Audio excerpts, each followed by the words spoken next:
I kicked this off the ground and I got this podcast started. So Leg of Lamb's gone from like $50 to $20. Right. And the farmers are very upset. I died. It was a 1 lettuce leaf, 4 crackers, and each a choice of either mild or tasty cheese.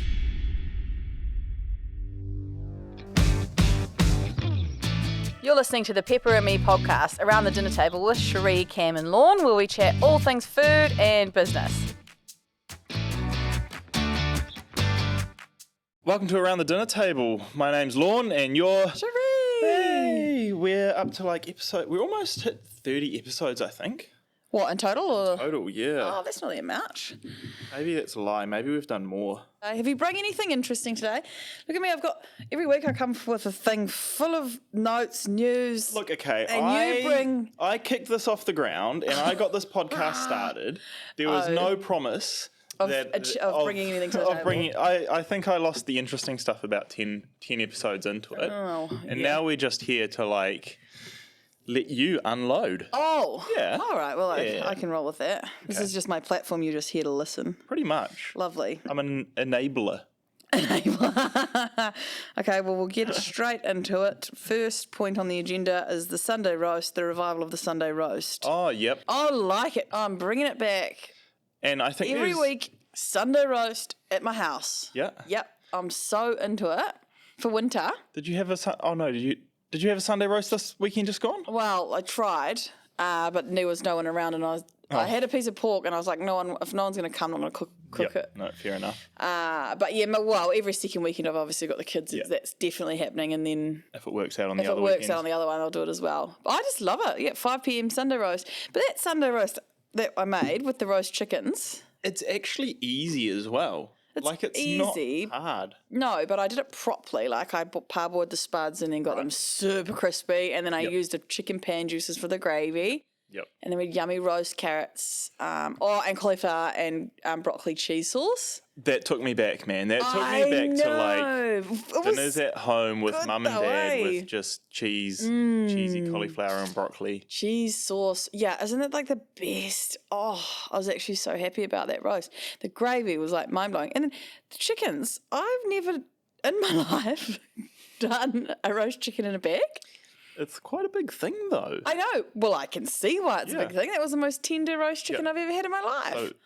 I am absolutely mind-blown. Yeah. Why would you roast a chicken any other way than in a bag? And do you take it out for the last 10 or 15 minutes to kind of let the skin... I did. I rested it. Yep. And then I blasted them just to get a sort of skin a little bit crispier. But the juiciness of the chicken was... And then all the juices are in the bag, ready to go straight into your gravy. And they're not sort of floating around the pan. I'm shook. I'm shook. That's how they must. Oh, they do the rotisserie at the supermarket. Yeah. They don't teach you that in culinary school, do they? They do not teach you to put the chicken in the bag. And the only reason I bought it was because I didn't have any other chickens at the Foursquare. Right. But I'm like, is that just a thing? Can you just buy chickens to roast in a bag? And you can get the butterflied ones as well, which we do on the barbecue. Yeah, they're not, it's not the same as a bag one, but I love them as well because they're just chuck it on the barbecue for 15 minutes one side, 15 minutes the other side, and you've got delicious. It's pre-marinated. I tend to avoid anything pre-marinated, but yeah. Anyway, my chicken in a bag. That was my absolute win of the past fortnight. I've never been so happy as to have a chicken, and all the kids ate the roast. Different parts of it. Yep. Yeah, so Sunday roasts are back. I've got pork or I've got a leg of lamb in the freezer. God, lamb's very cheap at the moment. That's actually also on my list. Is it leg of lamb's gone from $50 to $20. Right. And the farmers are very upset. Right. I'm not upset, obviously, because I'm like, God, everyone, remember when I did that leg of lamb last year and everyone was like, who can afford a leg of lamb? I'm like, well, $20 worth of meat to sort of feed 6 to 8 people. Yeah. Is there a reason? Yeah, high inflation and high interest across Europe and Americas are causing people to buy less meat, and demand for New Zealand lamb from Chinese markets post-COVID has not rebounded as many were expecting. Right. So it's the overseas market that's not buying up, which is making it cheap. Yeah, so we're getting it cheaper, which is actually nice, isn't it?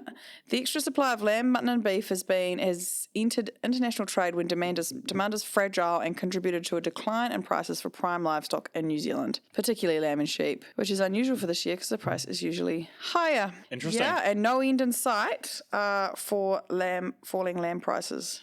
There you go. So very hard on the farmers, but wow, nice. Well, I'll take the win.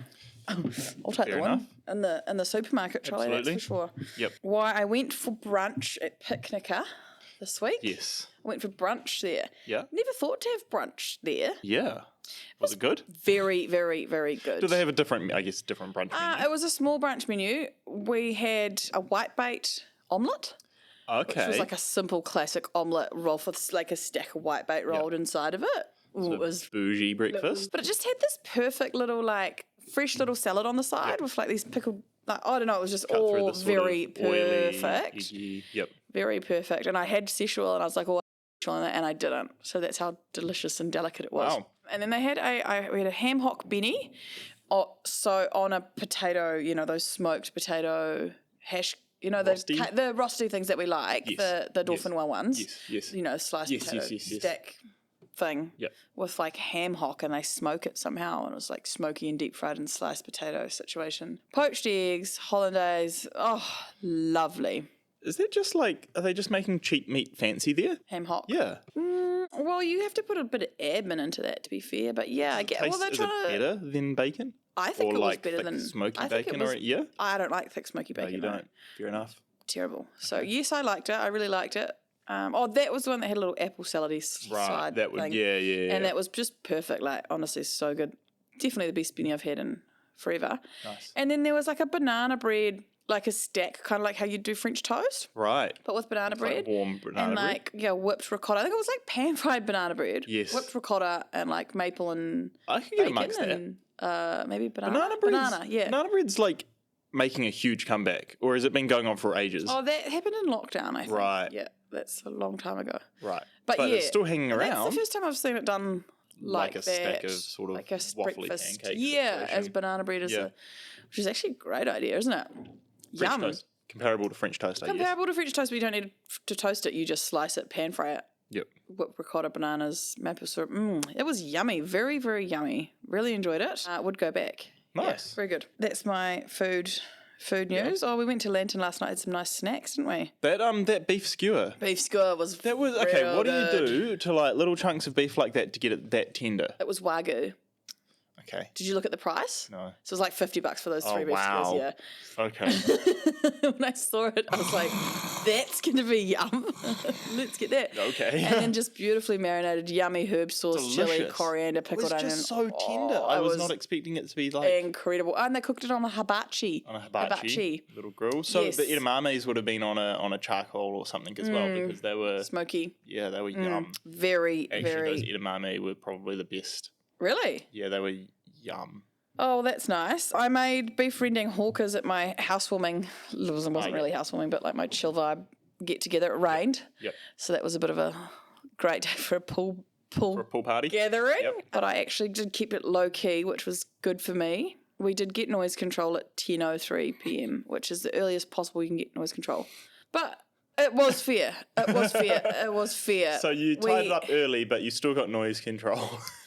Yeah, and I think I know, because usually it's obviously 1 a.m. when we have the karaoke out, like cranking away. But because we had the karaoke out at like 7 to 8. Everyone was already sick 9. of it. Well, yeah, they're probably trying to put their kids to bed. Yeah. And like it was that. But I got everyone inside, shut the doors. 90% of the people, there was about 5 of us left. Yeah. So they must have been calling noise control before 10 or something. Right. Because we were done at 10, like everyone was leaving. Yeah. Anyway, beef rendang hawkers is still one of my favourite ways to cater for a bulk number of people. And it's so good because people can make them themselves how they want them. Exactly. To their tastes. I did a lovely massive slaw, and I used pre-made slaw, but then I added radishes, apples. I did a miso mayo with it, and then like loads of coriander. It's the heck of the century, I reckon. Miso mayo? No, the pre-made slaws. Yeah, and then just jazz them up. And then just make them fancy. Yeah. It was beautiful. And then like a really nice, not the dressings that come with it. No. And then the rendang I cooked 2 days before to let it like ramp up in flavour, and I did it in the slow cooker so it was all ready to go. And then all you do is get up all your condiments. You got Kewpie, little jar of chopped peanuts, crispy shallots, bowl of coriander, bowl of fresh chili, hot nuts, fish oil, and then all you got to do is literally pan fry your rotis, and you can feed 50 people at the drop of a hat. Yep. Like, if someone asked me to go and help them cater for something, I'd do that because it's literally zero effort. It's quite cheap. It's not too bad, yeah. It really wasn't bad. I got a big, huge hunk of beef.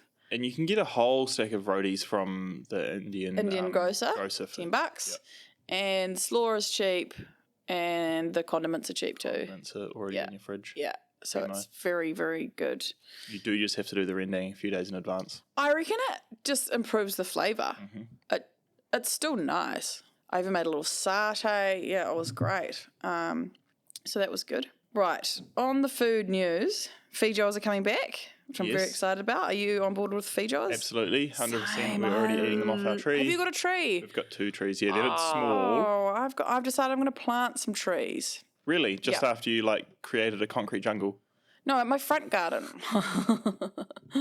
You're ever going to pull the pool up? It's boring on the road. You're not going to be able to grow a tree, though. You can't literally grow anything. I know, but I did think about that. But I've ordered this cool veggie garden. I don't know if you're going to get as excited about this as I am. When I go for my walk to my friend's house, through the little estuary. You walk past this person's backyard, and I always looked at their veggie garden and be like, "Oh my god, that's amazing!" Yeah.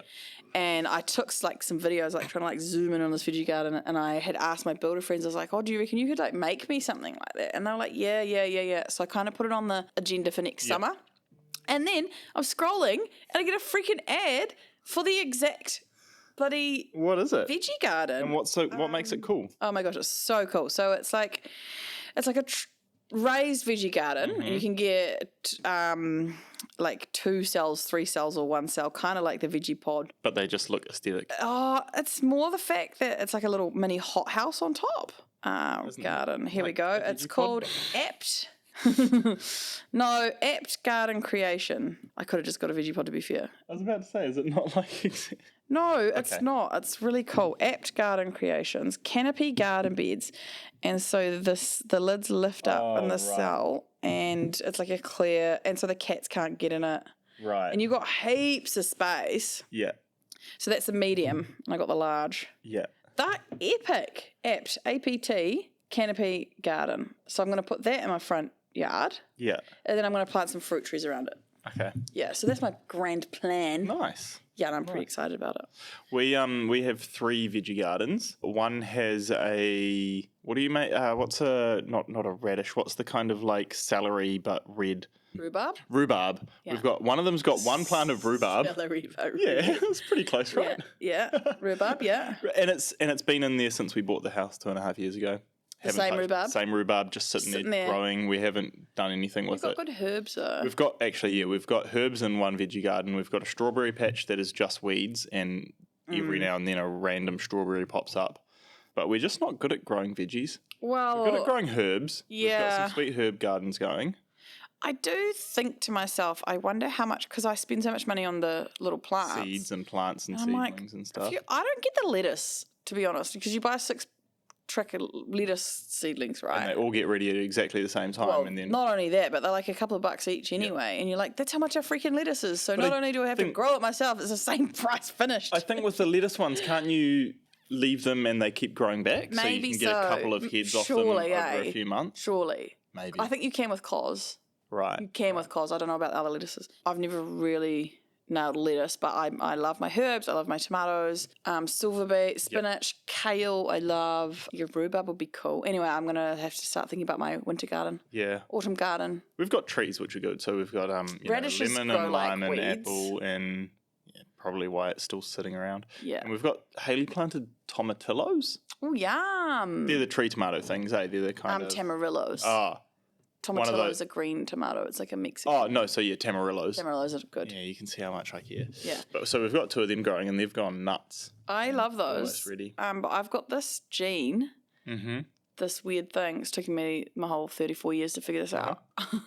I must have a mild allergy to passion fruit.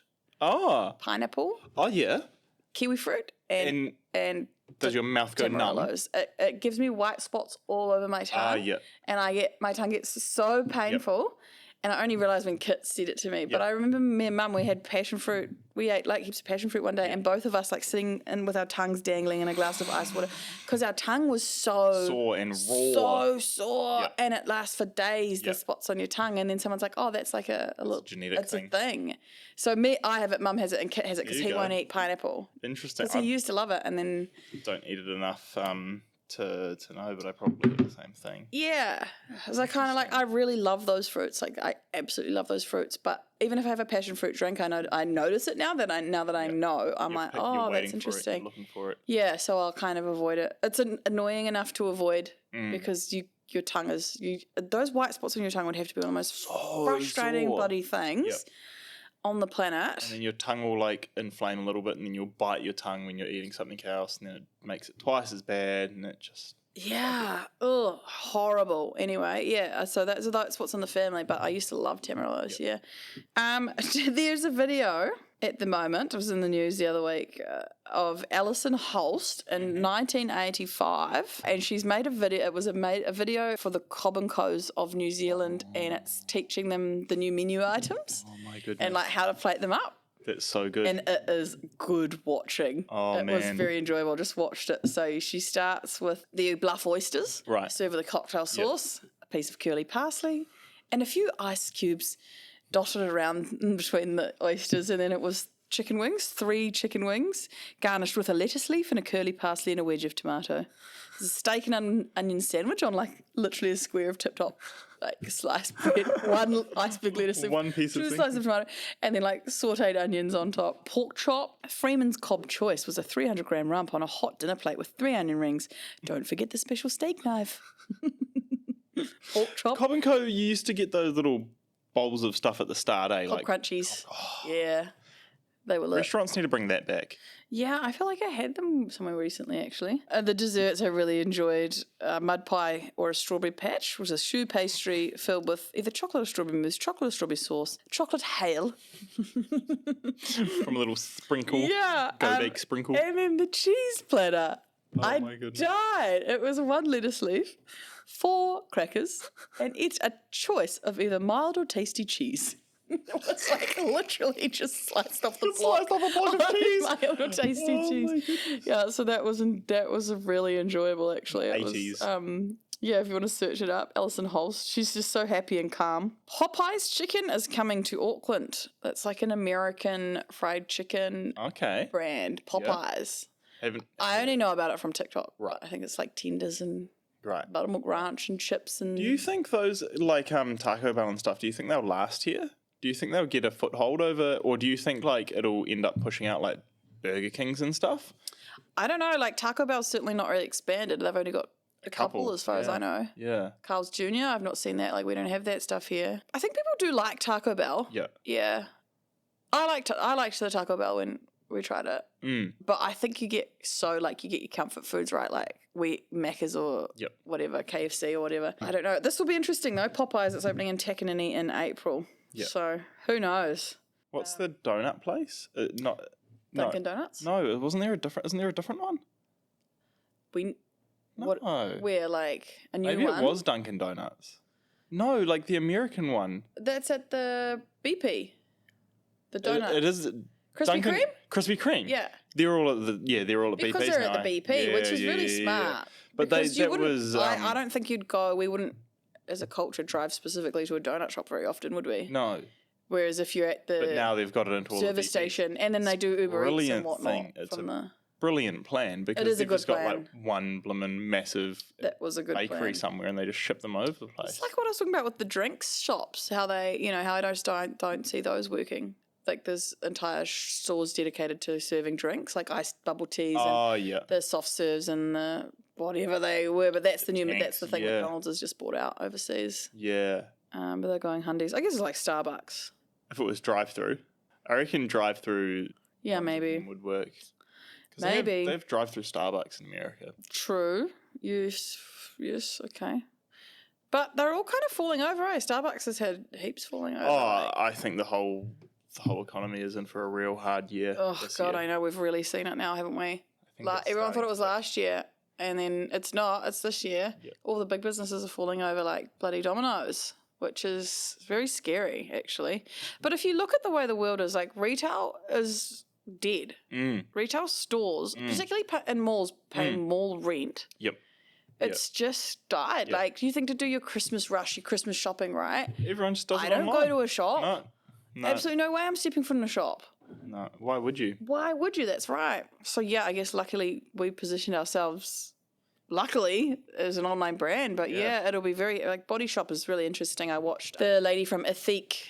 She, Brianne or something, Brianne West. So she's got a new business, but she does quite interesting. Is she the one doing the water? The water, Incredibles. So, yeah, you pop the tablet into your water and it, like, makes fizzy flavoured water to try and get rid of all, like, cans and bottles and stuff, which is very cool. Yep. Incredibles, I think it's called. Don't love the name, but great concept. She sort of she does just cool business chats. Yep. And she was looking at the body shops, so the body shops shutting down, like, and just examining where they've gone wrong, because the body shop is like a staple, you know, like massive. As a kid, I love going to the mall and going to the body shop and rubbing on the creams. And I loved it to get like a Body Shop body butter for your birthday. It was like that was like as a teenage boy buying like presents for girls. Yes. Go to the body shop, spend $40 and that, sorted. You know, and then they just lost it. Like, and they were always like the OG cruelty-free, not tested on animals brand, and like how they went wrong. And they're like, the social media, nothing did. Like someone was posting, but it was no good. No one was putting the lack of foot traffic in malls, the lack of online presence, and then not keeping up. If they transitioned to online. Oh, they also sold to L'Oreal. Right. They sold to L'Oreal like 10 years ago or something, and when you think of cruelty-free, it never kind of paired well, but that obviously, there's a few other reasons, but to go from like loving something to like just not being interested in, and there was no entry-level price points for their product. Right. Which I thought that's always a really interesting point, is it like have an entry-level price point on your product so that people who get hooked in. Well, one, get hooked in, but like it opens you up to a whole new range of customers. And that's actually a really good, I guess we do that with our addicts packs or mystery boxes and things, because we're providing something that theoretically like most people can afford at some point, and then they can still know and be able to love the brand. I wonder if that's literally like you go into a Mitre 10 and quite often they use those loss leaders as a way to get you into the store. So it'll be they'll do a sale on something, and one of the things that you need for a range of something will be super, super cheap. Yeah, to get you in the store. They're going to lose money on that. Yeah. Like I wonder if that's something that we need to explore, and for us, shipping is the worst. We charge $7 shipping, $6.95. $6.95, right? Yeah. We haven't increased that price in shipping in forever, 5 or 6 years or something, but the costs have gone up massively for us. Like every 3 months, NZ Post are putting their prices up. But I wonder if we do an entry level pack that's only like $30 and it's free shipping and it's always there. But it's just like, it's like the small bags, the baggies, that's just small bags to like get people in the door. Or I wonder if it's like... well, that's what we do with we do that with the addicts pack. But the addicts is... it's not there all the time. It's not there all the time, and we do the addicts packs usually for weird stuff that people might not know about. Like it's normally a new product or it's an odd thing, or not odd. So you're talking more like you'd maybe do sample sizes of the core range for a really, like almost at cost. Like we'll do them at cost to get them to people to try. Yeah. Yeah, that's not a bad idea. Or if it's like if you're a first time buyer. Yeah. So someone that's, I had this, like I said, that's why we got those blank bags, because I was like, let's do mini sizes and do a sample pack of, you get one single serve of each of our products to try for a really cheap price. That's why we got those bags in a year ago. We just never did it. We just haven't done it. But that's exactly what they're talking about, which is a great idea. Yeah, she's clever, very clever, that lady. Yeah, yes. Good. That's the best thing about TikTok, isn't it? There's always so much stuff. Cool. Yeah. Do you have to go pick up the kids? I've got 10 more minutes, and the last thing I want to talk about is bloody Hercules food. Noble's a KFC pop up. Insane. Yeah, did you see it? I saw a whole bunch of TikToks about it. Yeah, and so that's the dude that. Does he do catering? But he does that sourdough series. The sourdough series, yeah. Like I'd seen his name a few times, but I hadn't actually even linked it to a New Zealand guy. Very clever, he is. Very clever. Very good. There's a guy that does private catering on Waiheke or something? That's or him. That's him as well? Well, he does private catering around and abouts, so he must just take on jobs or whatever. Very clever. He's done very well, actually. I think. Playing the character. And he's just a great cook. Like, I have definitely been watching him a lot to try and... I reckon we've got something to learn there, right? And I think it's around characters or like that sort of thing. And I think maybe that's what we've lost recently with the top-down videos, is we no longer have that character. That character come through. That association with a face. Yeah. As much as we used to. Yeah, that's true. But then I tried to put the face in and they just completely flopped as well. Yeah.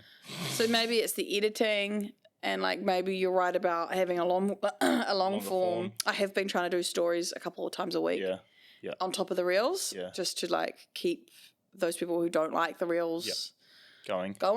And they're like, well, thanks. Like, I've been missing. I haven't made a nice dinner for 6 months because you've not been doing stories. I'm like, I'm still doing the same dinners. Just look on the reels. It's just there. It's better. It's clearer. You can see the food close up. You've got the recipe posted with it. Like, so why do you don't like it? I don't understand why people don't like it or so anti it. But maybe it is the personality. But that is something that, as a brand, we have to separate.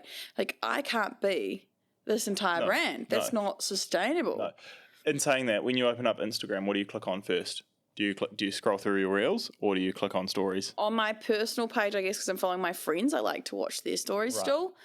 And then on the Pepper and Me page, where I kind of more follow businesses, I just don't really watch anything. Interesting.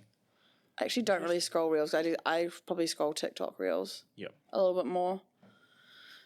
Interesting. Yeah. Yeah. It is interesting, especially like... Anyway, the KFC looked very cool. I love that. He said he needed the 11 herbs and spices, and they like delivered him a packet of it in an unlabelled container. They still wouldn't even tell him the 11 herbs and spices. But he actually he used actual KFC chicken in the food. Just like our photo shoot. Right? I know. Oh, that's right. Did we out ourselves? We did, didn't we? We did, yeah. We bought the KFC Wicked Wings to dip in the burger sauce. That was a great choice, by the way. They look excellent. Very good. Luke's just done a mock-up for the subscription box design. Pepper Post. Pepper Post. Pepper's Post. Yeah, I wanted Spice Society. But Pepper Post won. Well, it's not one, but that's his favourite, so he's done it with that. But it's quite fun. Pepper Post or is it Pepper Post? Peppers? Pepper Post. Or Pepper? Pepper Post. Pepper Post. And the subscription box is ready to launch. On the first boxes will be sent on the 1st. And we've got a brand new product. We've got a throwback product that you'll all want. We've got a salt, and then we do a Red Range product. Yeah. I've been trying to get some merch. No one's listening to me. We probably talked about this. I'm like, I want to do some merch. I want some like sesh hats, but and you just need a budget. Pepper and Me gibbets, and I want t-shirts. No, I need someone to do it for me. I don't know how to do that. No, but we just need to set a budget because essentially it's just throwing money away. You have to treat it as throwing money away. It's building the brand. It's building the brand. But that's almost impossible. Sesh oil gibbets for Crocs is... I've been telling you this since January. I think it's brilliant. Yeah, it is. So why don't we have it? Yeah, okay. Anything from you? No? We went back to Umami. Oh, that's right. I've still not bloody been there. You need to go. I know. You need to get the aubergine. What do you call it? That's right. The eggplant. Calamari. Calamari. What time do they open? They don't do lunch, eh? Yeah, they do. Oh, do they? Yeah, they do now. I don't know if it's just new or not with the new, because they've changed owners. Oh, well, let's just go there for lunch one day. Or maybe I'll go there tomorrow. Perfect. And you need to get the Kraken cocktail because it's like a chili blackberry kind of cocktail. Okay. Usuals, rice baby for banh mi and pork belly. All right. Do you go there? But you do. I don't go there. Yeah. I don't like it because they gave me terrible service 3 times in a row. So we just get takeaway and pick up and take it home. Yeah, I get a real bee in my bonnet about bad service. You do. I really do. Because we have to go back to Izakai as well because that's another one that keeps coming up. I know. But that really ground your gears. Gears, yeah. Funny. What are you cooking this Easter? Well, I'm going to do a brunch on Friday morning, but it's very kids focused. Yep. So I thought I'd make the kids their own little menus and they can tick what they want to have. That's cute. So I was going to do eggs and soldiers, dippy eggs and soldiers, maybe some form of Pepper wants eggs benny. Yep. So maybe I'll put that on the menu because I was going to do my fish cake eggs bennies for the adults and mimosas. And I just bought some toaster waffles so I can put waffles on the menu for them. Yep. And then we're going to do some crafts and Easter egg, big old Easter egg hunt. I don't know. I've signed up for another gym challenge. I know. But I'm actually going. But you're actually going at the moment. As I told you, I've actually been going to the gym for the whole month and I've not lost a single freaking keep going smattering. No, he said no. He's like, well, you know what the problem is, don't you? I was like, yes, I know what the problem is. So we come up with an idea this morning. He's like, well, why don't you just eat whole foods and see how that goes? Because it's like no pressure because theoretically that's so easy. I could do that anywhere. What you're eating? Yeah, because so just eat like meats, eggs, vegetables, fruits. Right. And just don't eat processed foods. So what are you cutting from your diet that you eat currently that's processed? Probably hot cross buns. I'll dial back the butter. He's like, you can have butter. I was like, I think that might be one of my main problems. Alcohol. And he's like, just pick when you... I was like, well, I'm not giving up alcohol for 3 months. But he's like, well, just pick when you're drinking. And I was like, yeah, fair enough. So I've got a wedding and I've got a girls' weekend. Right. Coming up in the next few months. So I'm like, those are my drinking times. Yeah. And so I'm going to have eggs for breakfast. Yeah, and I'm just going to keep track of it. Yep. So he's like, you can have potatoes or like sweet potato, like any vegetable, like no rules, hard out rules, but like... I still reckon you should try keto. No cheese. I can't do keto because I love carbs. No, but you should do it for a month. There's too many rules. No. There's too many rules. I think... We'll try this. I don't think it'll work because I don't think you're going to cut enough out. True. I don't think it's going to be but I'm cutting out of a change. Cheese and like pasta and breads. Okay. That's quite a lot, and like creams and all sweets. Yeah. So no sweets, no sugar at all. Yeah, so you're halfway to keto. It is halfway to keto, but it can still have potatoes and rice and quinoa and like things that make me feel full and like had a nice meal. Yeah. And he said sauces. He's like, obviously sauces is like the worst thing. Full of sugar. Well, they're just full of oil. Like they're just so like you're talking about Kewpie mayo, right? God, you should see how much Kewpie mayo I eat. Like a tablespoon of Kewpie mayo is the same amount of calories as a cheeseburger. Yeah. So if you're like having 2 tablespoons of Kewpie or a teaspoon, it's like a teaspoon. Yeah. With your dinner, you're adding on a cheeseburger of calories. 2 cheeseburgers of calories, which is what I'm doing, which is my problem, and I know that. So bad. I know. No Kewpie. Well, no, that's mayo in general. All mayos are the same composition of eggs and oil. Kewpie's no worse, I don't think, than anything else. Maybe some of the low-fat ones are water-based and then thickened and emulsified. Like ours are not water-based. No. Ours are proper mayo. Which makes them... The schmack's okay because it's like heaps of mustard and tomato sauce and pickles and loads of pickles in it, so it's like way lower cal. But yeah, anyway. The best dressing is that coriander bloody jalapeno thing I made. So good. You just blend a jar of jalapenos with a bag of coriander and then some lime juice. Yeah. And I think I put just a splash of oil in it to bind it. And that's like a pesto one. So good. And then I like to use yogurt. If you mix yogurt with Dude Ranch or Chipotle Ranch, like that's a great dressing. It's like a creamy dressing. Yeah, and you can chuck like a little bit of, we do a little bit of sour cream as well, which kind of like gives it that not so yogurty taste. Yeah, but if you used it real thick yogurt, like that's... But it's still got the yogurty taste. The sour cream definitely. Fine. Yeah, be kind of sour. Do you know what's good though? Cottage cheese. So you can blend cottage cheese into like a thick, if you want a thick creamy dip, blend cottage cheese with yogurt and some Chipotle Ranch or Dude Ranch. Delicious. Or any of our dip mixes, rations, salsa, and you got like a thick, cheesy, high protein, super low calorie dip. Yep. Yeah, or spread or sandwich filling or whatever. So I might make up some of those. Anyway, see how I go. God, I'm good at So this challenge is 3 months. Well, he's at 75 soft or something. It is. So you're supposed to like do your exercise, which I do. I literally do the exercise. Yep. And just eat whole foods. You're going to read the books? Because that's what I do read book actually. Yeah. I do read books. Yeah. I'll have to get my Kindle out. That's a good point. I can drop my TikTok for reading. Yeah. And then what else do you have to do? The 75 hard you're supposed to do. I'm doing hard, but it's soft. It's just 75 soft. It's like 75 days of making. One of them is outside or something. So you have to do half an hour outside exercise a day. That's true. No, I'm not going that hardcore. I'm just going to... 75 soft. Well, yeah, he did say to me, he's like, imagine if you didn't work out. And I was like, but I didn't used to. And It was the same. Nothing's changed. Nothing's changed. Thank you. Anyway, all right. I'll report back next week. Cool. Sounds good. I'm going to make a porketta over Easter. Are you? Yeah, we're going to do that on Sunday for Marley's birthday. Oh, nice. You're here on Sunday, right? Yes, I am. Cool. Yeah, we're going to do that at your early house. dinner. Oh, nice. Cool. Fun. All right. Excellent. All right. Might okay, bye. Or something. All right, bye. Thanks for listening to the Pepper and Me podcast, guys. Make sure you like and subscribe. And if you're interested in any of the products that we're talking about, you'll find us at pepperandme.co.nz.